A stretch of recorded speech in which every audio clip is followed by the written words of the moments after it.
Assalamualaikum warahmatullahi wabarakatuh. Baik anak-anakku, untuk hari ini di bahasa Indonesia, tematik fokus pada bahasa Indonesia yaitu ada di sini 3.8 dan 4.8. 3.8 ini adalah kompetensi pengetahuan dan 4.8 adalah kompetensi keterampilan. Ya. Bahasa Indonesianya yang 3.8-nya menggali informasi yang terdapat pada teks non-fiksi. Kemudian yang 4.8-nya menyampaikan hasil membandingkan informasi yang diharapkan dengan informasi yang diperoleh setelah membaca teks non-fiksi secara lisan, tulis, dan visual. Ini di pembelajaran 5 ya. Tema 6, subtema 3, pembelajaran 5. Ya, ayo membaca. Pentingnya kerjasama.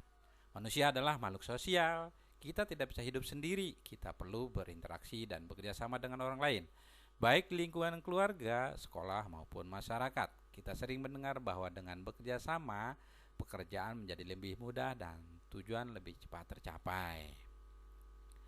Kerjasama dapat dimulai di lingkungan rumah, karena rumah adalah tempat tinggal keluarga. Salah satu contoh kerjasama yang sangat sederhana di lingkungan keluarga adalah menjaga kebersihan rumah. Menjaga kebersihan rumah tidak dapat dilakukan oleh satu orang saja, namun perlu melibatkan seluruh anggota keluarga. Misalnya dengan melaksanakan kerja bakti. Kerjasama juga diperlukan untuk menciptakan masyarakat sehat.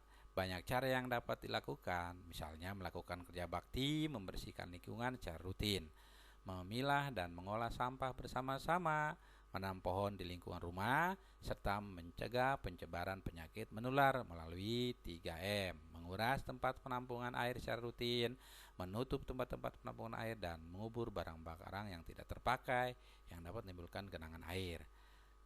Tanpa kerjasama, masyarakat sehat tidak terwujud. Ya, itulah teks tentang pentingnya kerjasama. Ini judulnya ya, pentingnya kerjasama. Kita akan bandingkan ya dengan melihat judul dan setelah kalian membacanya ya. Teks di atas merupakan teks non-fiksi yang memiliki judul. Cobalah bandingkan informasi yang diharapkan setelah membaca judul teks dengan informasi yang didapat setelah membaca teks tersebut. Ungkapkan hasil perbandinganmu dalam bentuk tabel atau diagram sesuai kreasimu. Ya, nanti kita akan sama-sama ya kita bahas tabelnya ya. Jadi untuk kali ini sudah Bapak kasih penjelasannya ya. Jadi perintahnya adalah cobalah bandingkan informasi yang diharapkan setelah membaca judul teks. Nah, ini membaca judul teks dengan informasi yang didapatkan setelah membaca teks ya. Membaca judul teks dan setelah membaca teks tersebut ya, tentu ada perbedaannya ya. Ya, makanya ini dibaca dengan seksama. Kalau kalian lebih pahamnya harus dibaca dengan seksama. Ini dengan judulnya ya. Dengan judulnya kalian sudah bisa menyimpulkan. Kemudian kalau dibaca dengan seksama lebih kena lagi ya apa yang terkandung dalam judul tersebut. Baik ya, inilah ya tabelnya.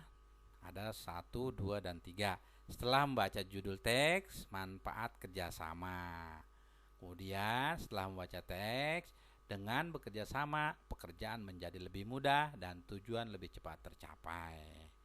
Kemudian yang keduanya, contoh kerjasama, menjaga kebersihan rumah. Tujuan kerjasama di lingkungan masyarakat. Yang ketiganya ya, setelah membaca judul teks, menciptakan masyarakat sehat. Itulah ya perbandingan dalam teks non-fiksi ini setelah membaca judul teks dan setelah membaca isi teks. Demikian ya untuk kali ini di pembelajaran bahasa Indonesia ya. Kalian tidak ada tugas, kalian hanya membaca, kemudian ini yang diperhatikan ya setelah membaca judul teks dan setelah membaca isi teks.